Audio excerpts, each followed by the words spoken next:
팔자가 같아도 삶이 다르다고 하는 것에 관한 문헌적 근거를 제시해 보겠습니다.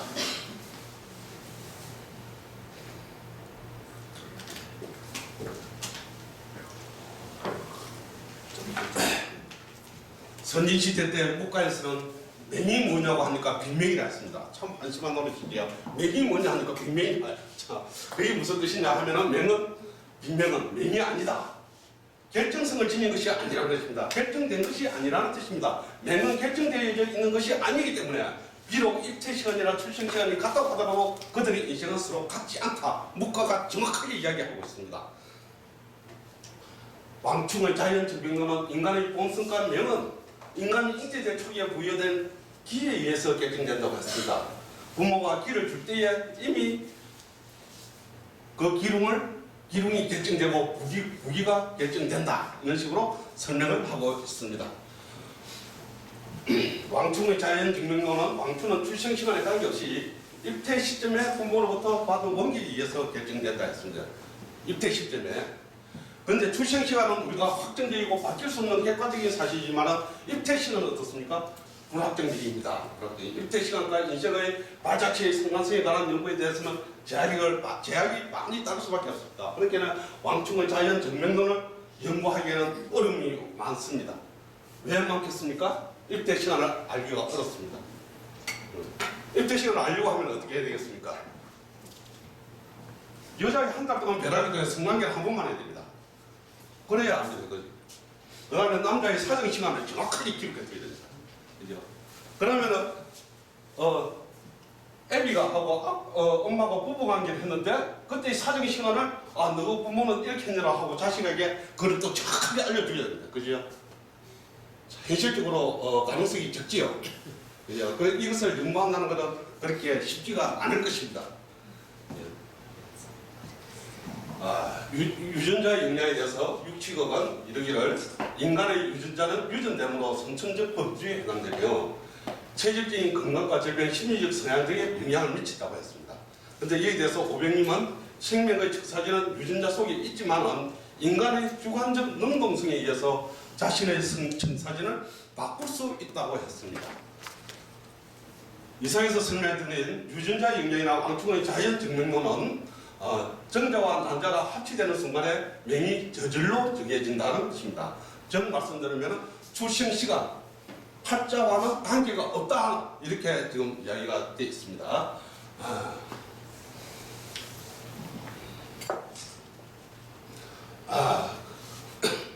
그 다음에는 앞에서 말씀드린 형사의 가설 여기에서 또 연결되는 겁니다.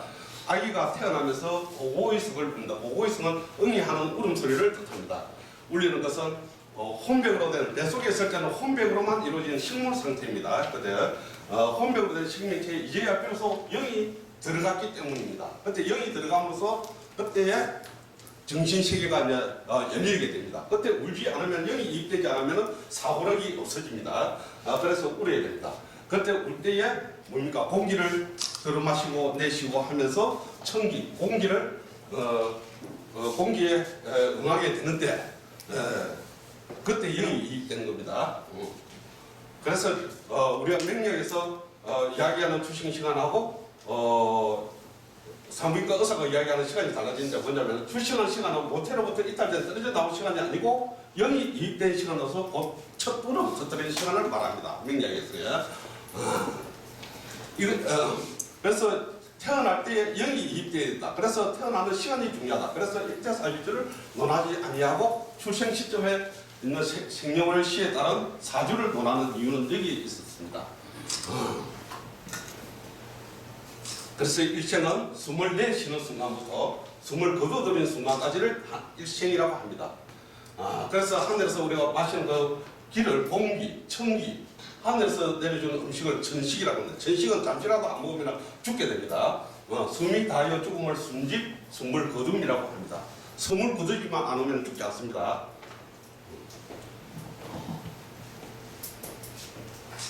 그래서 태어날 때 이입된 그 영이 똑같은 시간에 태어나더라도 다 들어가는 영이 다 다릅니다. 같을 수가 없습니다. 그렇기 때문에 모든 사람들이 운명이 서로 다르게 된다. 이렇게 설명을 드릴 수 있겠습니다. 그래서 동물주는 운명이 똑같은 인간을 절대로 만들지 않습니다.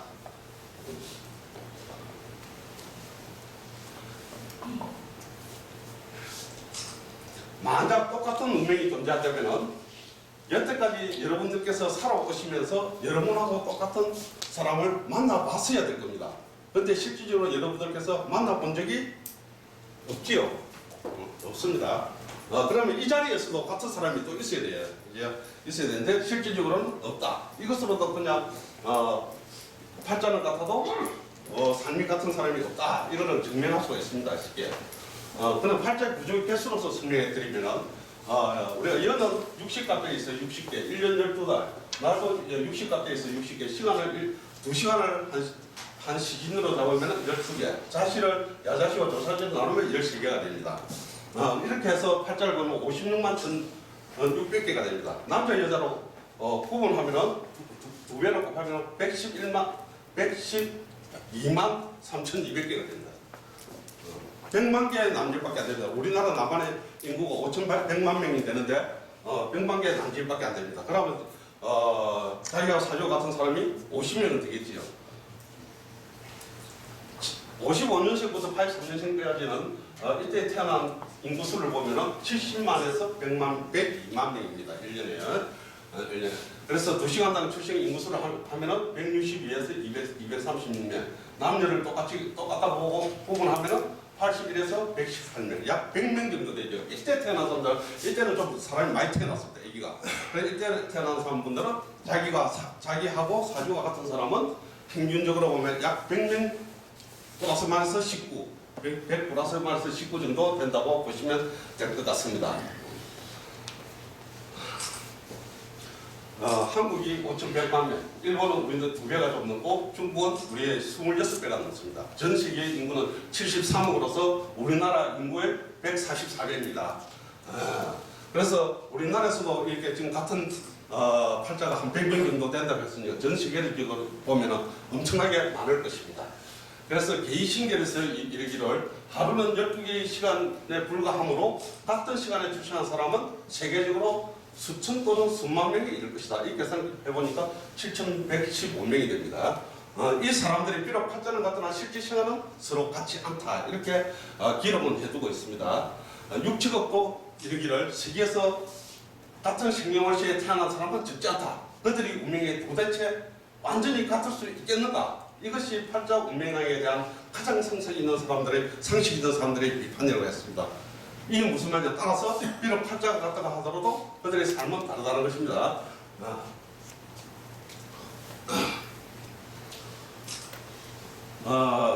문헌에 나와 있는 사례를 살펴보시면은 만민영은 삼병통에서 이르기를 내가 베스라치와 보통 사람들을 살펴보는데 팔자가 같은 사람이 수없이 많았다 했습니다.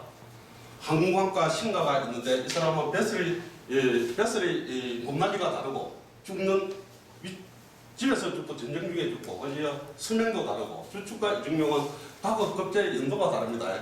그 다음에 뱃살이 높낮이도 다르고 수명도 다르고 만체와 요제는 한 사람은 과거에 급제하고 한 사람은 과거에 낙방했습니다. 안습니다. 그러니까 뱃살이 높낮이도 다르고 자식 수도 다르고 죽은 장소도 다릅니다. 이렇게 다 팔자가 다릅니다. 안 같습니다. 우리가 현재 사실대로 말해서 양상용이 이야기합니다. 만민영 앞에서 말하면 만민영처럼 이와 같이 운명이 반드시 정확한 것은 아니라는 것을 양심적으로 선언할 사람이 누가 있겠는가 이제.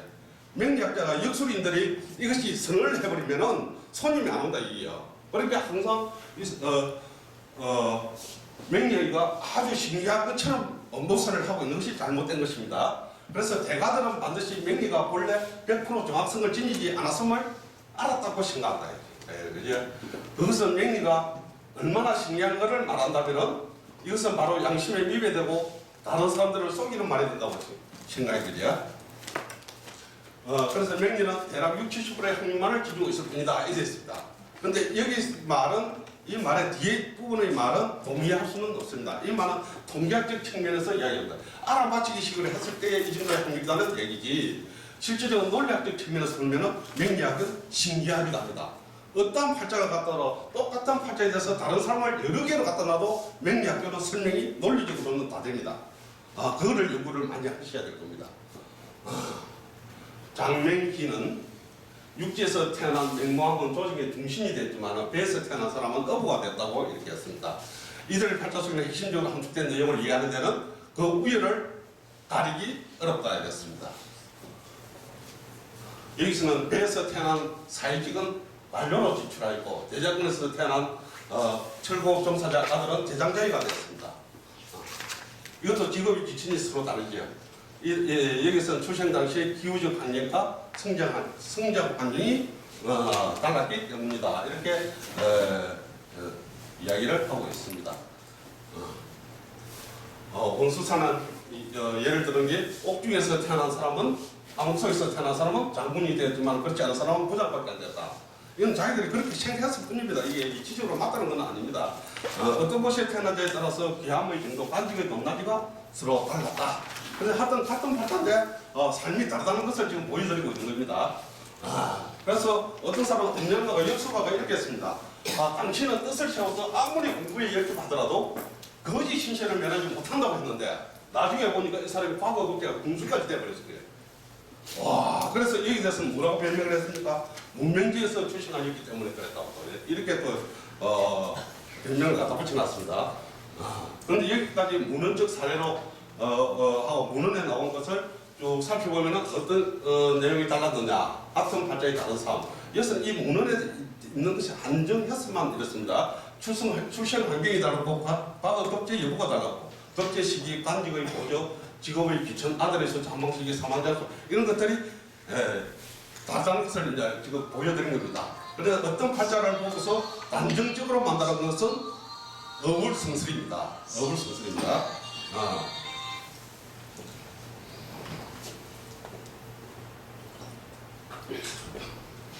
육칙은 말하기로 출생시간과 인생의 발자취의 대응관계는 출생시간과 인생의 발자취의 대응관계는 결정성을 지닌 것은 아니다. 여기까지는 정확하게 말씀드린 것 같습니다. 이것은 많은 관찰 경험 통계를 거쳐서 얻어낸 결과로서 단지 확률적이거나 개연적인 상관성일 뿐이다. 이거는 확률적이지도 않고 개연적 그럴듯한 것도 아닙니다. 이게 얼마나 틀렸습니다.